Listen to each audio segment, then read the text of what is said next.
నిన్న బెంగళూరులోని Chinnaswamy cricket stadium వేదికగా ఆర్సీబీ ఢిల్లీ క్యాపిటల్స్ మధ్య జరిగిన మ్యాచ్ పూర్తిగా వన్ సైడెడ్ గా మారింది. ఆర్సీబీ బౌలర్స్ భువనేశ్వర్ కుమార్, జోష్ హేజల్వుడ్ రెచ్చిపోవడంతో డీసీ బ్యాటింగ్ లైన్ పూర్తిగా చేతికిలపడింది. వీళ్ళిద్దరూ పోటీపడి మరీ వికెట్స్ తీయడంతో ఢిల్లీ జస్ట్ 8 రన్స్ కి 6 వికెట్స్ కోల్పోయింది. దాంతో ఇక అక్కడి నుంచి కోలుకోలేక 76 రన్స్ కే ఆల్అౌట్ అయింది. అనంతరం ఈ టార్గెట్ ను ఆర్సీబీ కేవలం 6.3 ఓవర్స్ లోనే ఒక్క వికెట్ మాత్రమే కోల్పోయి చేస్ చేసింది.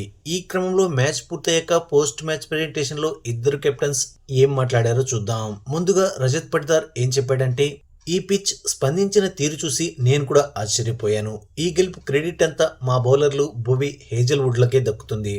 ఎందుకంటే వికెట్ పై స్వింగ్ మామూలుగానే ఉంది, కానీ వాళ్ళిద్దరూ సరైన లైన్ లెంత్ లో బౌలింగ్ చేయడంతో వికెట్స్ పడ్డాయి. ఇలా వాళ్ళు స్టార్టింగ్ లోనే వికెట్స్ తీయడం మాకు బాగా కలిసొచ్చింది. వీళ్ళిద్దరితో పాటు షూయాస్ బౌలింగ్ చేసిన తీరు, stump to stump line bowling చేయడం చాలా బాగుంది. ఈ పిచ్ పై బాల్ టర్న్ కూడా అవుతోంది.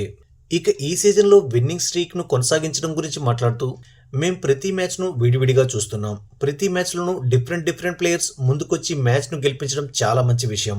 ఇక భువి, జోష్ హేజల్వుడ్ గురించి మాట్లాడుతూ, వాళ్ళిద్దరూ వరల్డ్ క్లాస్ బౌలర్స్. ముఖ్యంగా T20 క్రికెట్ లో ఫ్లాట్ పిచ్లపై బౌలింగ్ యూనిట్ బలంగా ఉండడం చాలా ముఖ్యం. ఎందుకంటే బలమైన బౌలింగ్ యూనిట్ ఉంటే మాత్రమే టైటిల్స్ గెలవడం సాధ్యమవుతుందంటూ రజత్ పటిదార్ చెప్పుకొచ్చాడు.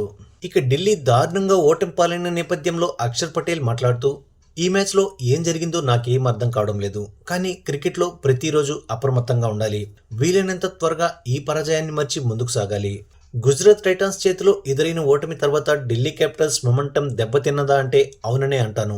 అయితే క్రికెట్ లో ఇలా అనిపించడం కామన్. కానీ క్రికెట్ లో ప్రతి మ్యాచ్ లోనూ అప్రమత్తంగా ఉండడం చాలా ముఖ్యం. మన బెస్ట్ ను అందించడం కీలకమవుతుంది. ఐపీఎల్ చాలా కఠినమైన టోర్నీ. ఏ రోజు కూడా విజయం అంత ఈజీగా దొరకదు. ప్రతి మ్యాచ్ లోనూ అత్యుత్తమంగా రాణించాల్సిందే. ఇక ఈ రోజు మ్యాచ్ గురించి ఎక్కువగా ఆలోచిస్తూ కూర్చోవడం కరెక్ట్ కాదు. ఎందుకంటే ఎప్పుడు కూడా క్రికెట్ లో పాజిటివ్ మైండ్ సెట్ తో ఉండడం చాలా ముఖ్యం. నెగిటివ్స్ గురించి ఆలోచిస్తూ కూర్చుంటే మిగతా మ్యాచ్లు కూడా ఓడిపోతాం. కాబట్టి వీలైనంత త్వరగా ఈ రోజు మ్యాచ్ ను మర్చిపోయి నెక్స్ట్ మ్యాచ్ పై ఫోకస్ పెట్టాలి. మా జట్టు కూడా ఇదే చెబుతాను. ఇక ఈ రోజు ఒక్క మ్యాచ్ లో మా బ్యాటర్స్ ఫెయిల్ అయినంత మాత్రాన వాళ్ళను వేలెత్తి చూపాల్సిన అవసరం లేదు. ఇది ఒక బ్యాడ్ డే మాత్రమే. కాబట్టి దీన్ని ఇక్కడితో వదిలేసి పాజిటివ్ మైండ్ సెట్ తో గత 6-7 మ్యాచ్ల నుంచి ఏం చేశామో దాన్నే కంటిన్యూ చేయాలంటూ అక్షర్ పటేల్ చెప్పుకొచ్చాడు.